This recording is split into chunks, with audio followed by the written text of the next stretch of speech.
Madame, Monsieur, bonsoir et bienvenue à votre magazine Ça fait l'actualité. Le ministère des Ressources animales et halieutiques, en collaboration avec le ministère de la Promotion de la Jeunesse et de l'Emploi des Jeunes, a organisé un panel dans le cadre du Sahara 2023, qui est donc le salon de l'agriculture et des ressources animales. Alors, l'agriculture africaine résiliente et la jeunesse, c'est le thème. Quelles sont les stratégies pouvant aider à booster la résilience dans le secteur agricole pour la jeunesse? Et c'est cette question qui est donc au centre des discussions. Nous allons en parler ce soir. Nous avons un invité ressource, une personne ressource. Et ça fait l'actualité.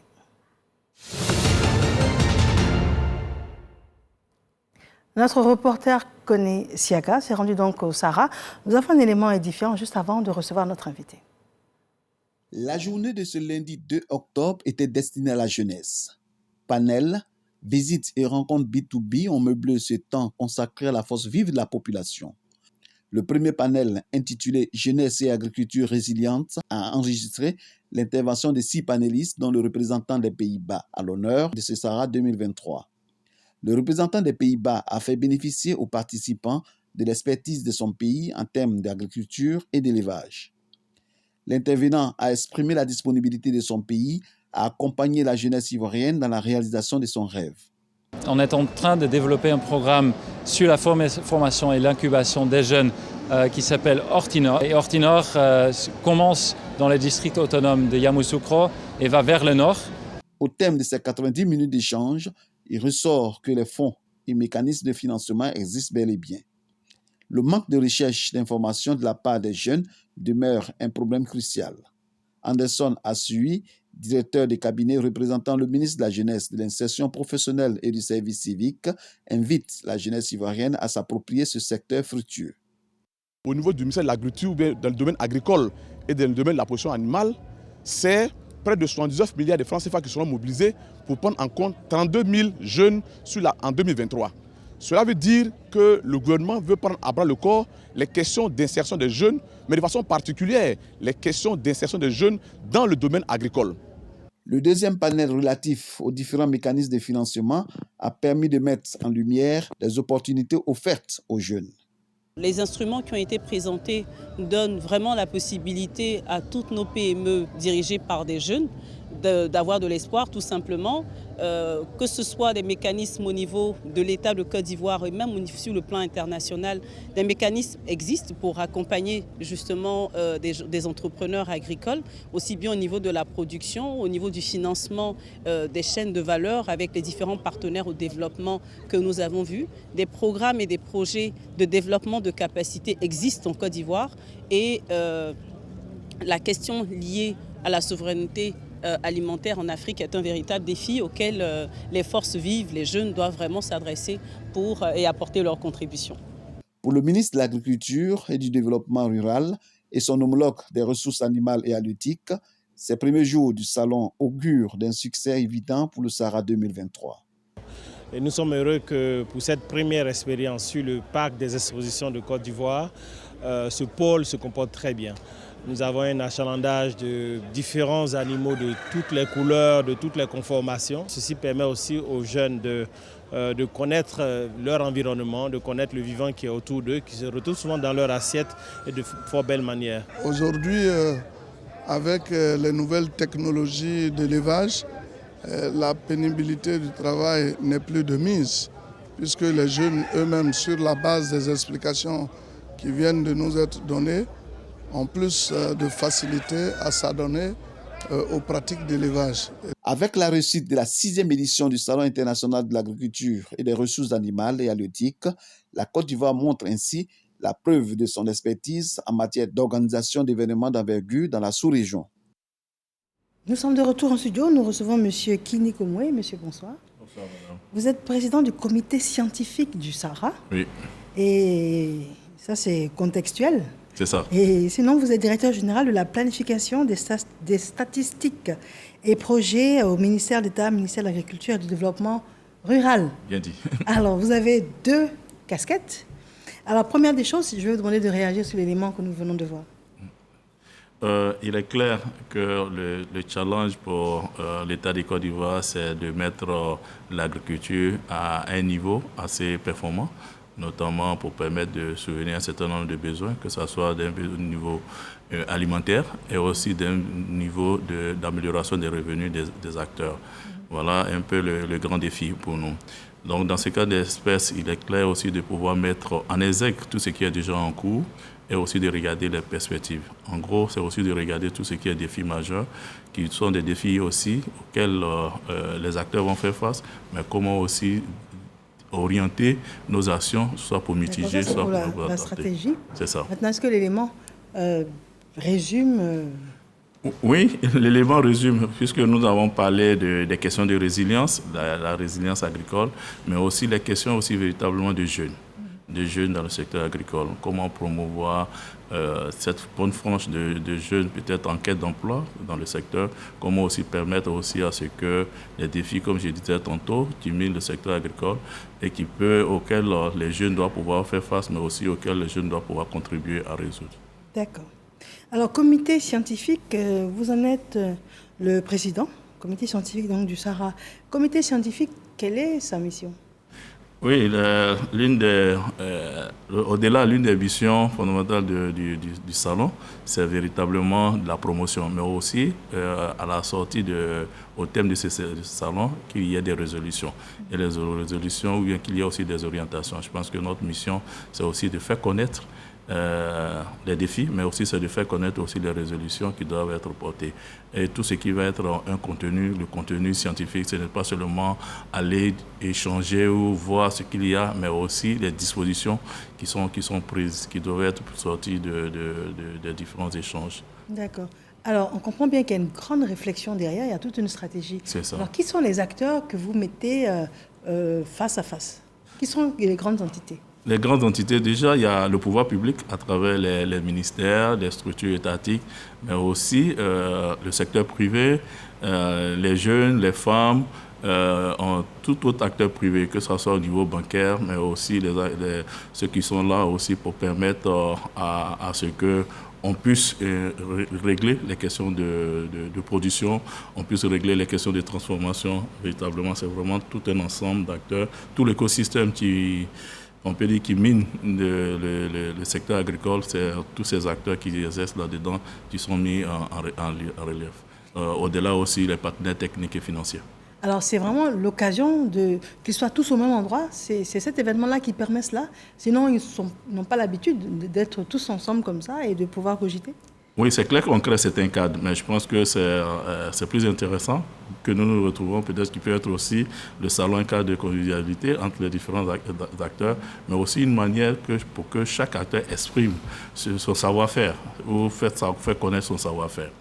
Voilà. D'accord. Alors, si on devait résumer un tout petit peu la chaîne, quel serait le processus ?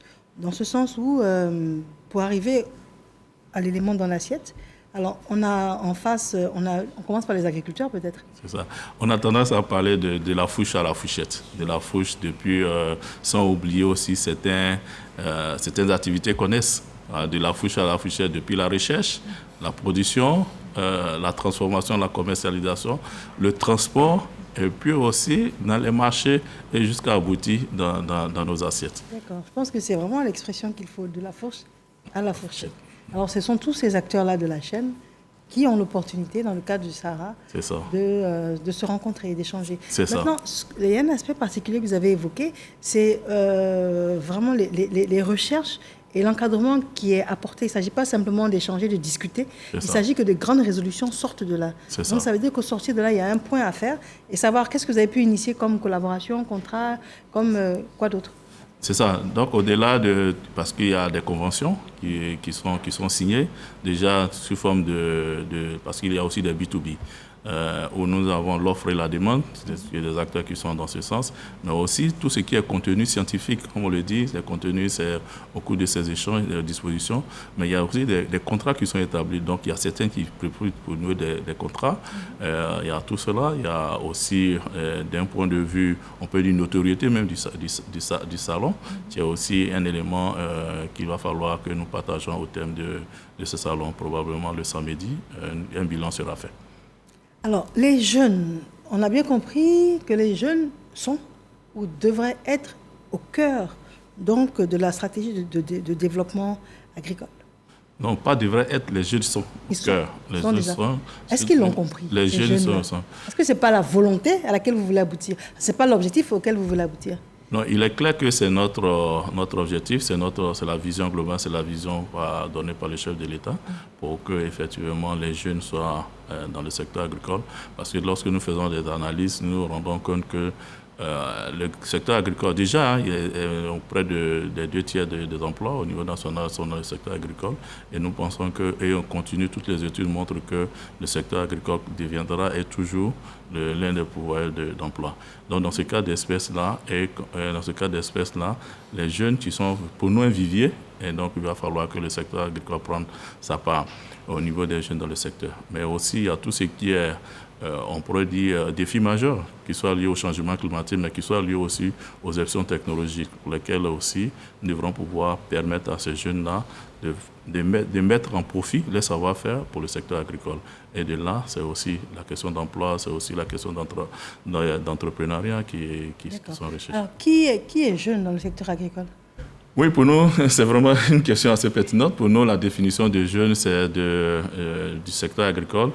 Déjà, au niveau du ministère la question emploi jeune, le jeune est défini comme la tranche d'âge de 18 ans à 40 ans. À 40 ans pour nous. Voilà. Donc ça, c'est vraiment en termes de tranche d'âge. D'accord. Alors, quelqu'un qui a 45 ans, qui nous écoute ce soir, qui aimerait justement profiter de cette opportunité, ne sera pas prioritaire, ou bien il n'est pas du tout possible qu'il puisse être intégré. Non, tout le monde est intégré, mais les facilités sont plus à l'endroit des jeunes. Nous prenons un exemple, lorsque nous avons des mécanismes de financement, des fonds de soutien ou bien des subventions, selon les proportions, nous accordons plus de part aux jeunes dans la planche temps définie que ceux qui sont au-delà. Parlons d'état des lieux. Dites-nous, déjà, la jeunesse est constituée de 78 à 80%. C'est ça. C'est énorme. C'est ça. Alors, dites-nous, quel est l'état des lieux aujourd'hui, donc des jeunes qui s'intéressent à l'agriculture? Et quels sont les objectifs auxquels vous voulez arriver? Bon, notre situation montre qu'il n'y a pas trop de jeunes. Même s'il en a, il n'y a pas trop de jeunes juste parce que le diagnostic indique que pour certains, l'agriculture n'est pas modernisée, l'agriculture n'est pas encore en guillemets sexy. Donc pour ça, il y a beaucoup de jeunes qui refusent, mais je pense qu'il y a beaucoup qui ont... Ce SARA permet aussi à certains de savoir qu'il y a certains qui sont venus exposer et qui ont montré qu'effectivement, étant jeunes, voilà ce que nous pouvons faire. Et étant jeune, voilà comment est-ce que je tire profit de cette agriculture-là. Donc, pour nous, nous voudrons arriver à un niveau où le jeune, peut venir au métier d'agriculture, au métier, je ne dirais pas métier agricole, mais de métier d'agriculture parce qu'il y en a plusieurs, et que dans ce métier, il peut se lever le matin. Quelle est la nuance entre le métier agricole et le métier d'agriculture? Métier d'agriculture, parce qu'il y en a plusieurs. Il y en a plusieurs, comme je disais tout à l'heure, dans les différents maillons. À chaque niveau, il y a des métiers. Il y a des métiers qui existent. Comme l'agriculture, c'est assez large. C'est dans ce sens que nous avons pu évoquer ainsi. D'accord. Les femmes, dans quelle proportion est-ce que les femmes, quel est l'état des lieux, est-ce que les femmes s'impliquent déjà dans l'agriculture? Oui, les femmes sont, comme on le dit, on a tendance à dire nos braves mamans. En tout cas, ce sont elles qui sont les plus performantes. Quand vous prenez dans le sous-secteur vivrier, ce sont elles qui sont là. Nous avons plus de 2 500 000 d'acteurs dans le sous-secteur vivrier, mais elles occupent près de 60% de cette partie. Ce que nous connaissons bien, c'est les braves dames, les braves femmes, nos braves mamans du marché gourou, les femmes gourou qui s'élèvent à des heures, on peut dire à des heures tardives, mais qui sont toujours en train d'exécuter les activités de commercialisation pour permettre aussi de nourrir la population. D'accord, donc les femmes également ont une part... oui, les femmes ont une part importante. Voilà. Elles sont déjà dans le processus de transformation, dans le processus de commercialisation. Elles y sont de façon importante, mais aussi c'est parfois dans des conditions plus difficiles. Donc l'une des actions pour nous, c'est véritablement de pouvoir mener à ces femmes-là de travailler dans les meilleures conditions et dans les conditions professionnelles. Alors, c'est intéressant de savoir que le jeune est donc au cœur de la politique de développement dans l'agriculture. C'est ça. D'accord. Mais comment attirer les jeunes? quels sont les leviers sur lesquels vous comptez agir pour attirer, intéresser et puis maintenir le jeune et qu'il s'en sorte dans son activité lucrative génératrice de revenus? D'accord. Déjà, il faut dire que nous avons commencé, et ça a déjà commencé depuis fort longtemps. Nous mettons encore en place un certain nombre de mécanismes. Un mécanisme sous forme de subvention. Nous faisons aussi les questions de promotion des innovations pour permettre aux jeunes de captiver on peut dire ces innovations et aussi de pouvoir les mettre en les soutenant. Donc, nous, dans le cadre de la mise en place de la mise en œuvre d'un certain nombre de programmes, je peux prendre un exemple qui est le programme de développement des chaînes de valeur du vivrier. C'est un programme qui fait la part belle en accordant des subventions. Nous disons des subventions en coût partagé où des subventions sont accordées à des jeunes ou à des femmes, mais à des proportions, on pourrait dire, très attrayantes. Quand vous prenez, il y a des guichets qui existent de 0 à 50 millions. Quand vous avez un projet dans ce sens-là, que vous êtes jeune, c'est près de 90% qui est subventionné. Si vous soyez jeune ou femme, comme je disais, les jeunes, c'est de 18 ans à 40 ans. Et aussi, on a d'autres guichets qui sont de 50 millions à 270 millions. D'accord, donc ça, on garde le meilleur pour la fin. C'est-à-dire parler donc des subventions, des subventions, des assistances. On va commencer au début, comme dirait l'autre. D'un point de vue formation, est-ce qu'il y a la disponibilité de la formation en fonction de l'éventail qui pourrait être posé aux jeunes? Au niveau du ministère d'État, ministère de l'Agriculture et du Développement, nous avons un institut national de la formation professionnelle agricole qui dispose de plusieurs écoles.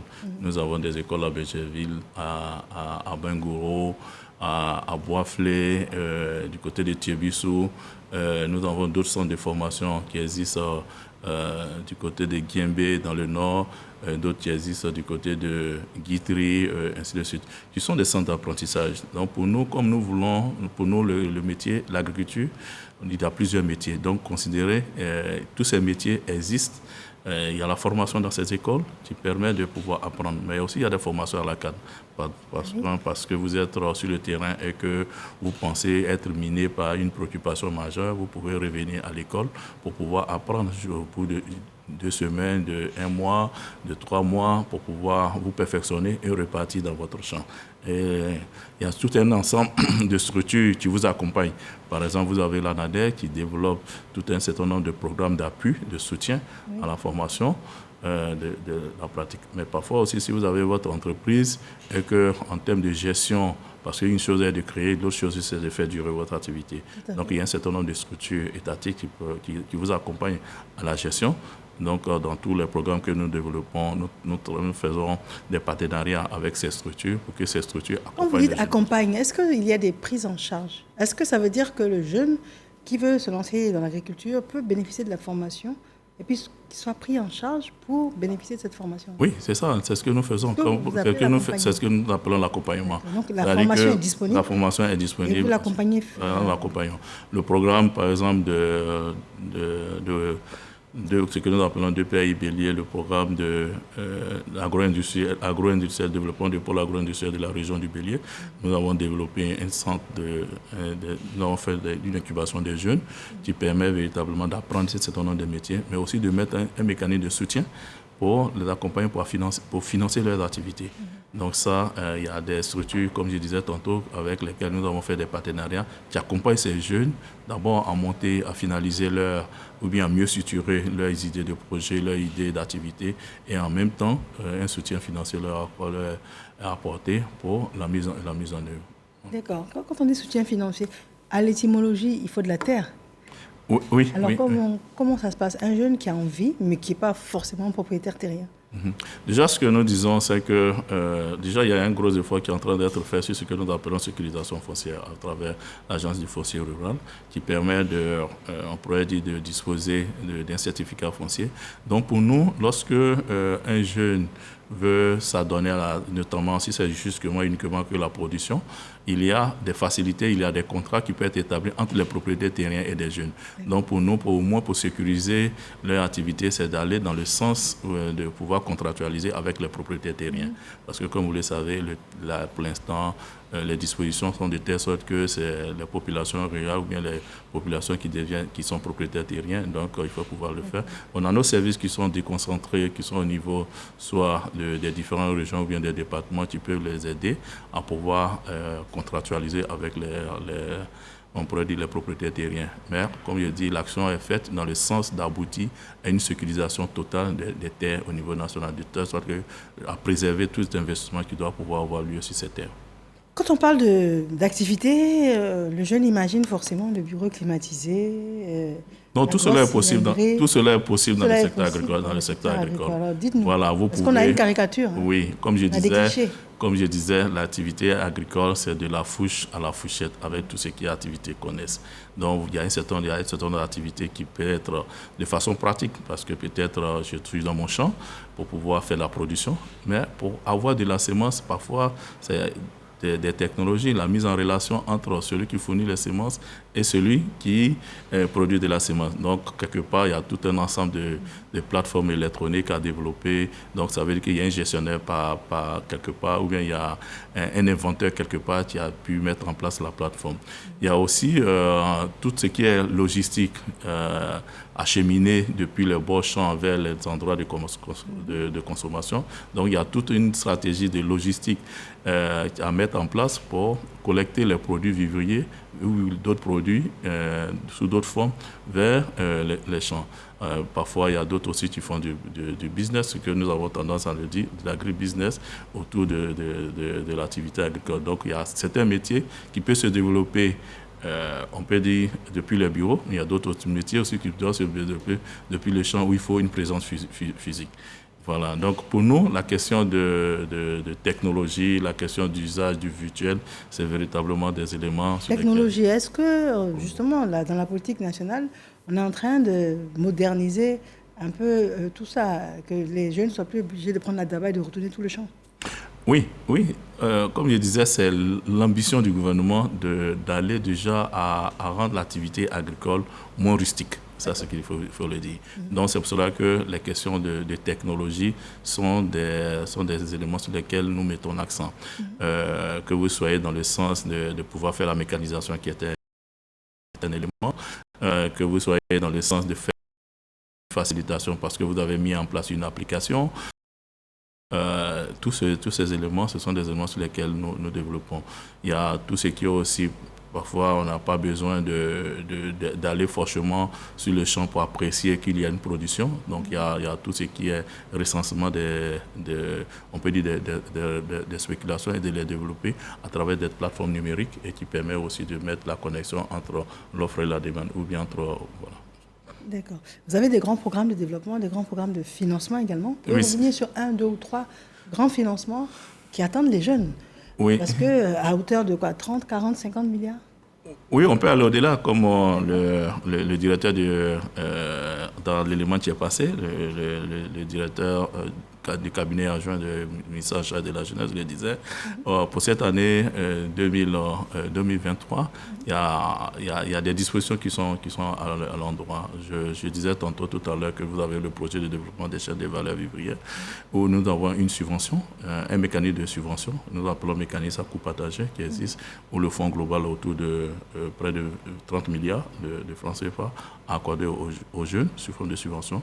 Il y a une première cohorte de sélection de bénéficiaires qui a été faite, donc qui a été distribuée. Monsieur le ministre de l'État a déjà même procédé à la remise des chèques à 110 jeunes, dans ce sens.